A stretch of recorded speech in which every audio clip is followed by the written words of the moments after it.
Hello, it's John Heaton, and today I thought I would revisit my favourite Wings album, London Town, because it's been 5.5 years since my first ever YouTube video, which was a review of London Town. And when I look back on that video, I'm rather embarrassed by the poor quality of the picture and the sound, and I was just getting started and I was a bit rambling on.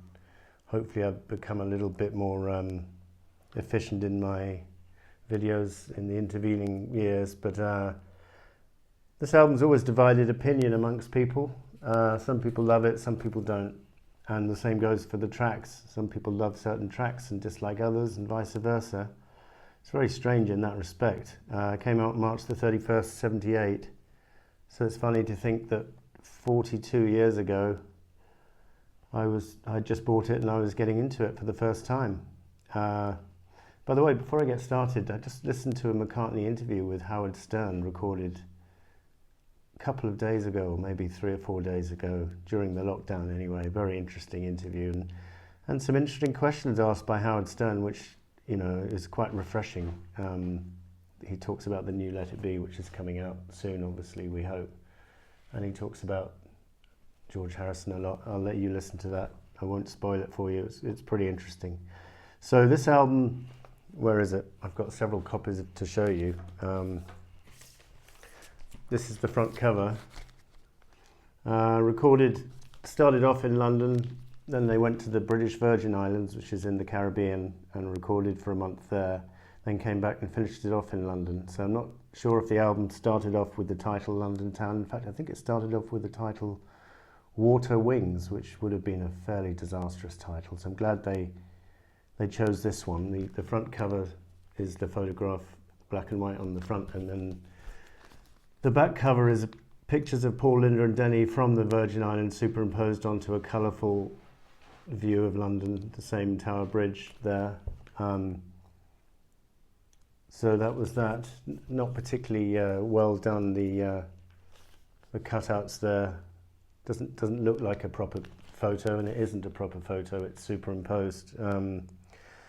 But anyway, just wanted to say this album got to number 2 in the US, number 4 in the UK, and was looking at the European charts, top 10 in most European countries, number 2 in Canada, number 3 in Australia. So compared to the previous 3 albums, which had more or less topped the charts in many countries across the world, it was a slight come down, but only a very slight one. Number 2 in the US is a decent showing, and With a Little Luck single was a big number 1 hit in the US.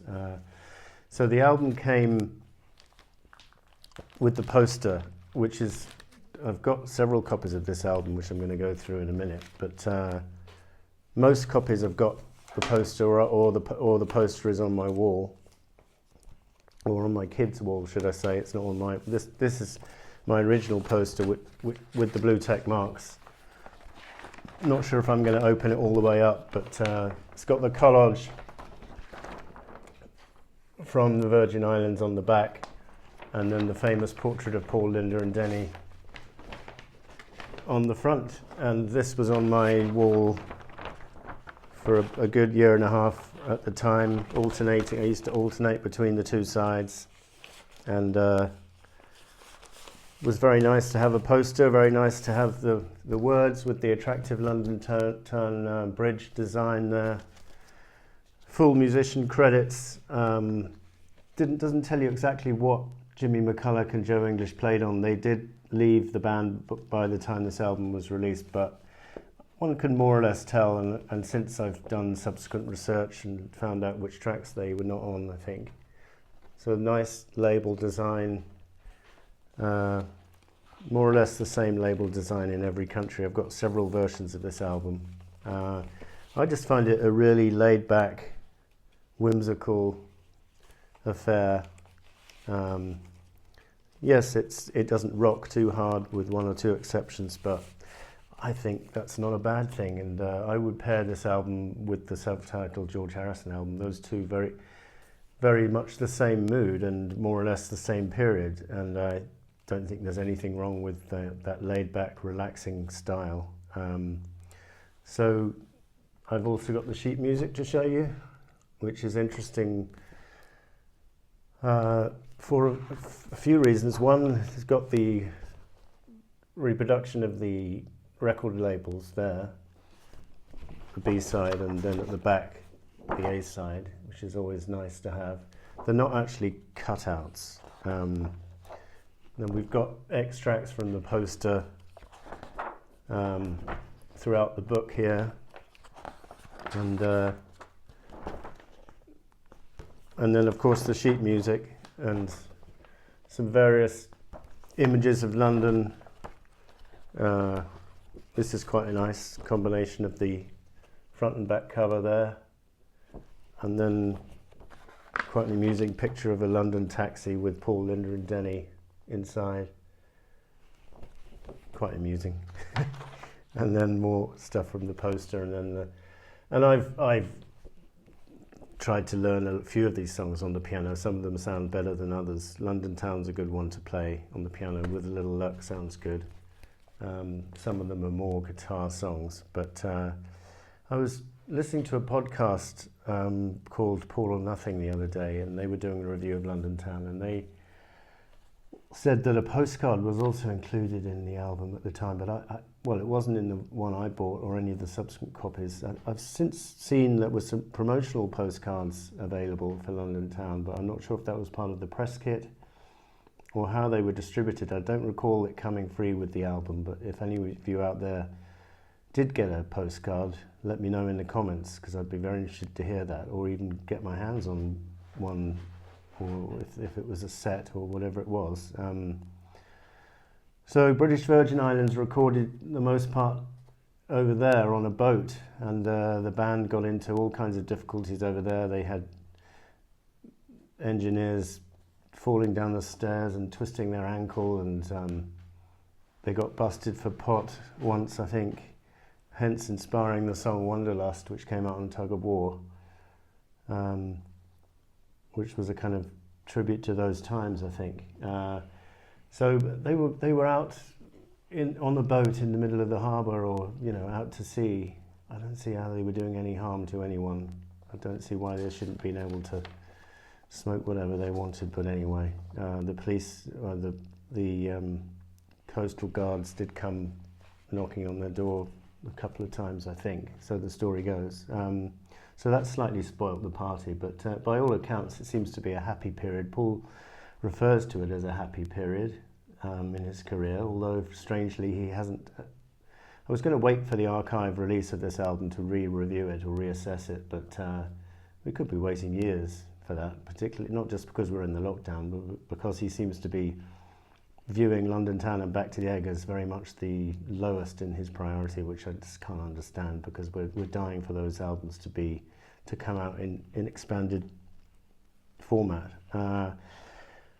There was a press kit came out with most albums newly released. Paul released a press kit, and my friend Andrew Brooks used to have a copy. I think he sold it. I wouldn't mind getting hold of a copy of that if I can see it cheap on eBay. 3 videos, which I'll come to, recorded for these tracks. Lineup changes, as I've said, back to a trio by the time the album was finished. Paul's son, James McCartney, was born 12th September 77, right in the middle of these sessions. And I think that when Linda got pregnant, they stopped planning to do any further touring. And then the reaction to this album, well, as I say, it's been very mixed.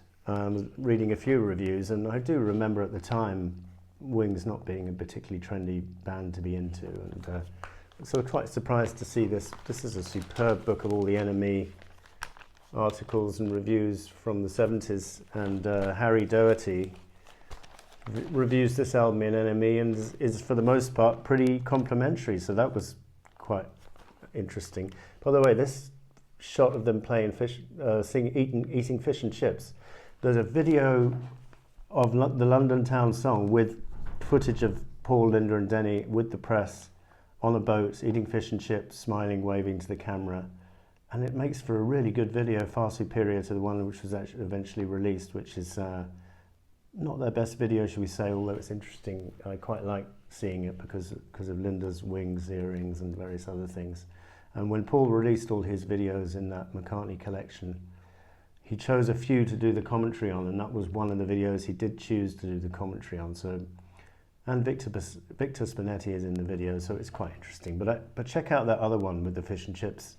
I think if you just put on London Town Wings in YouTube, it'll come up as an option, hopefully. The Ultimate Music Guide was fairly kind to this album and didn't trash my favourite songs, which I was happy about.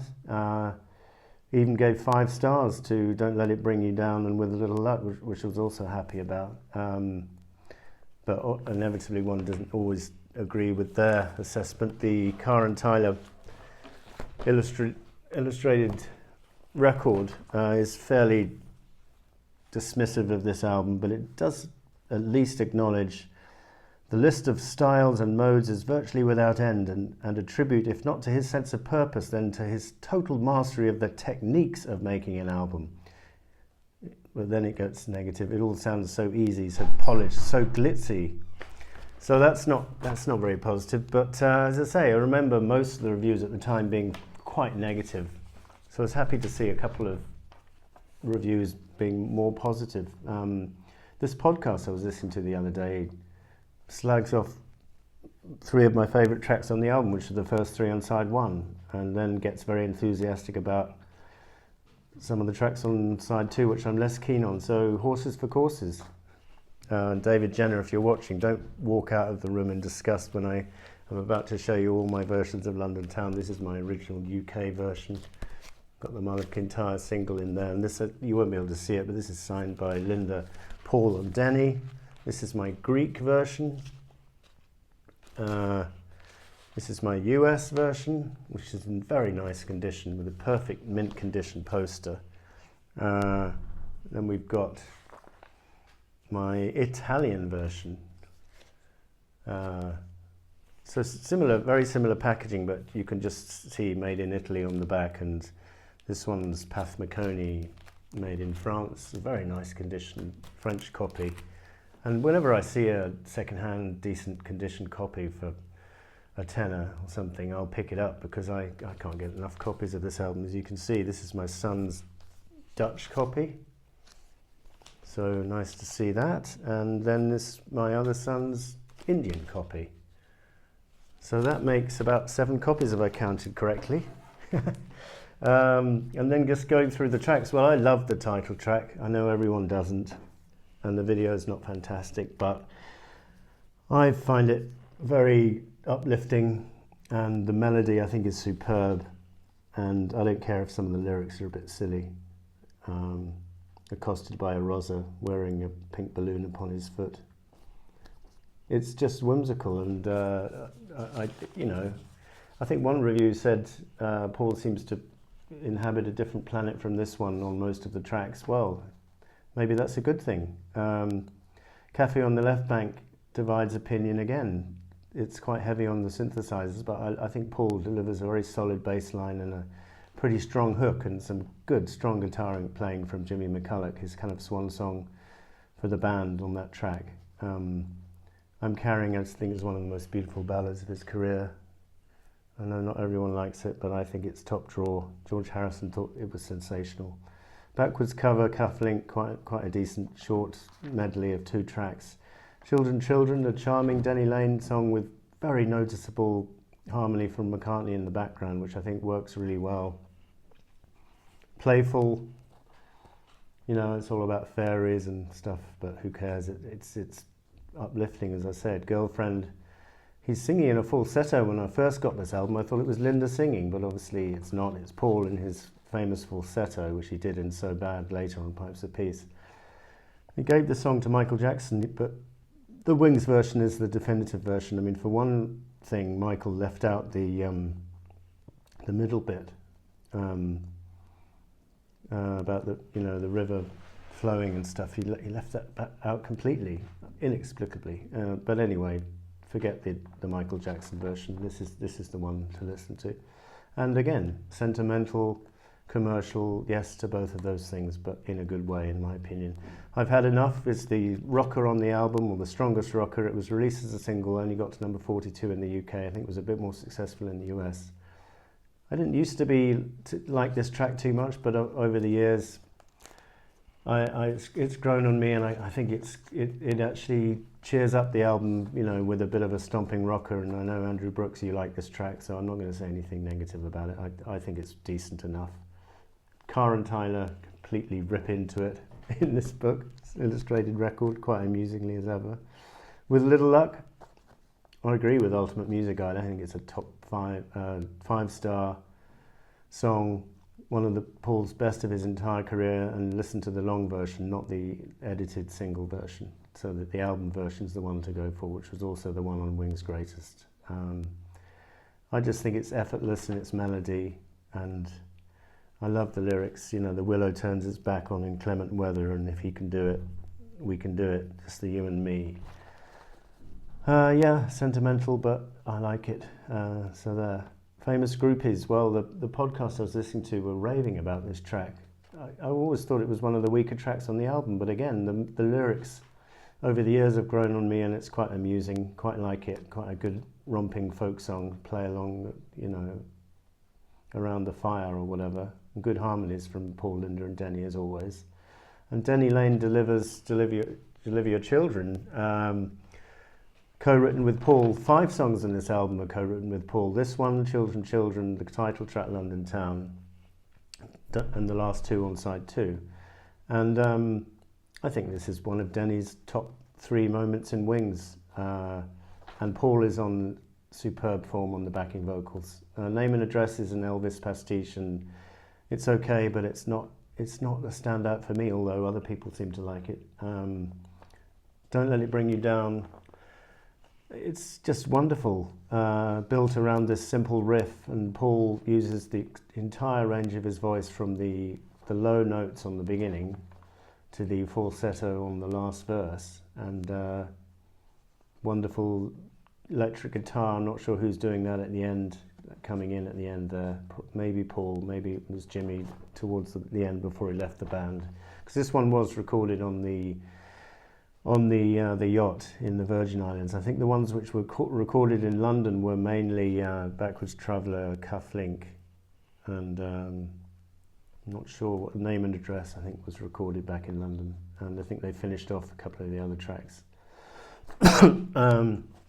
So yeah, Don't Let It Bring You Down, and then More Smooth Than the Grey Goose. Well, I just think it's one of the wackiest, funniest, endearing moments of Paul's solo career, and from the opening chords on the piano with the funny Morse code messages, and then Joe English's superb drum entry, and then Paul's pulsating bass line going all the way through the song, and these mad lyrics about Morse Moose and the grey goose living at the bottom of the sea. Don't know what they mean, but they sound fun. And then there's a sea shanty in the middle just to top it off. So I think the Ultimate Music Guide says that this song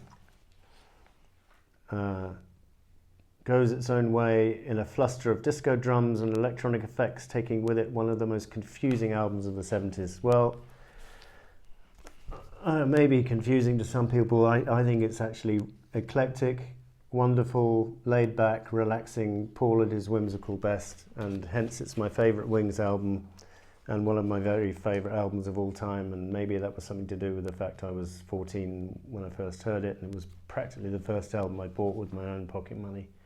So one always goes back to those albums. But then, then again, I've not got bored of it in the intervening years. I still go back and play it a lot.